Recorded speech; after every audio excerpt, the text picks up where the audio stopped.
There's a specific type of person who never says no when someone needs help, who gives more than they receive, stays loyal longer than they should, and somehow always ends up exhausted, while the people around them seem just fine. Most people call that kindness, a virtue, something to be proud of. But here's what nobody tells you. The same qualities that make you a good person are the exact qualities that make you the easiest person in the room to take advantage of. And the cruelest part?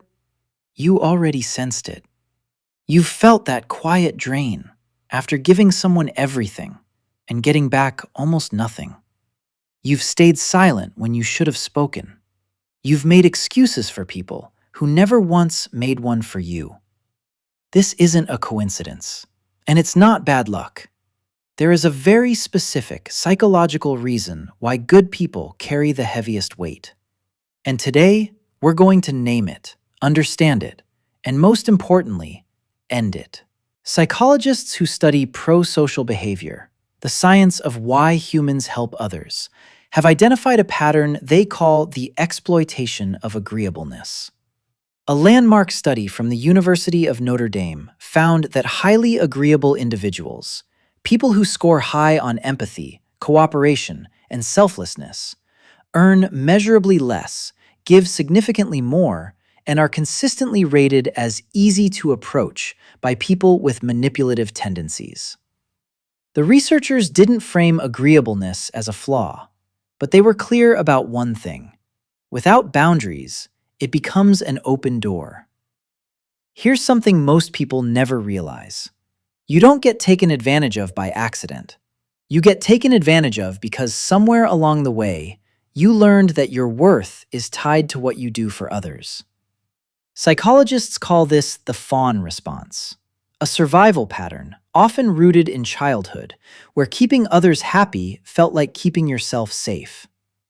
Maybe you grew up in a home where conflict was dangerous, where love felt conditional, where being the good one was the only identity that kept things peaceful. So, you learned to absorb, to accommodate, to give before anyone even asked. And it worked. People liked you, needed you, came to you.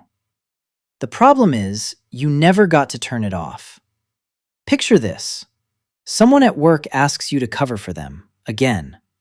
You feel the familiar pull in your chest, that half second where you want to say no, and then something overrides it. You smile, you say yes, and you spend the next 3 hours doing their work while they're nowhere to be found. That override, that split second, isn't generosity.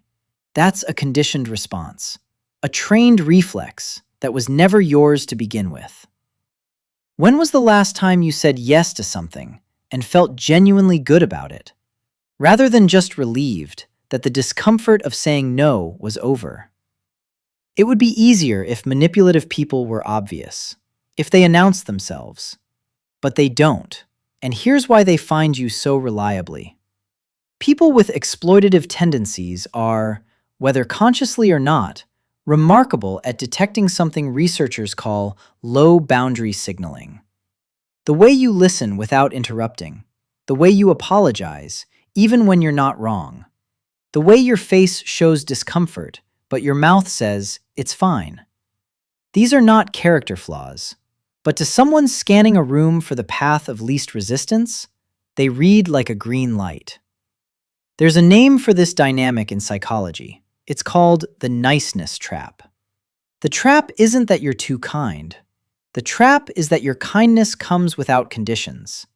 And unconditional giving, in the wrong hands, isn't seen as generosity. It's seen as a resource. Think about the last person who consistently drained you. Were they ever uncomfortable around you? Did they ever seem to worry about whether they were asking too much? Probably not, because you never gave them a reason to. That's not your fault, but it is your responsibility to change. Here's the image I want you to hold for a moment. Good people are like a river that flows toward everyone. Everyone drinks, everyone benefits. The river keeps flowing because that's its nature. generous, constant, giving without keeping score. But a river that never rests, that never redirects, that never says, not this way, eventually runs dry in the places it matters most. And then the people who depended on it most, the ones who genuinely loved it, find nothing left either. You are not here to be endlessly consumed. You are here to flow, and flow requires banks. So, how does a genuinely good person protect themselves without becoming someone they don't recognize? Principle 1. Separate your identity from your helpfulness. Your worth is not a transaction.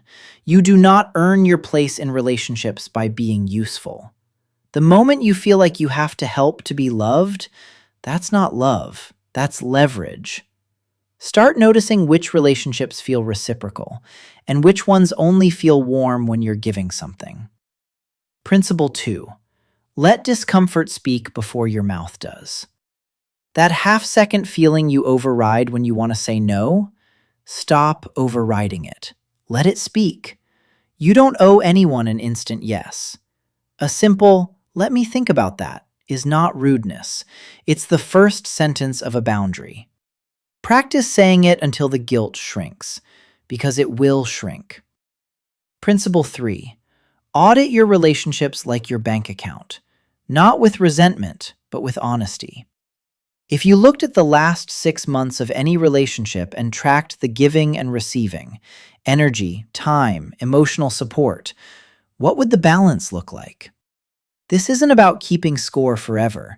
It's about noticing patterns before they become permanent. Chronic imbalance is not a personality clash. It's a signal.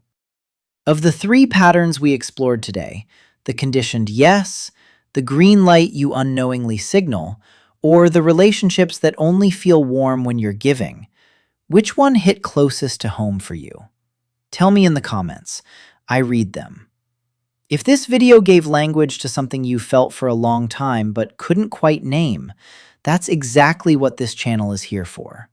Subscribe so you don't miss what's coming next.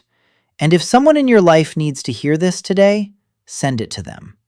Sometimes, the most important thing we can do for a good person is show them they don't have to keep paying that price.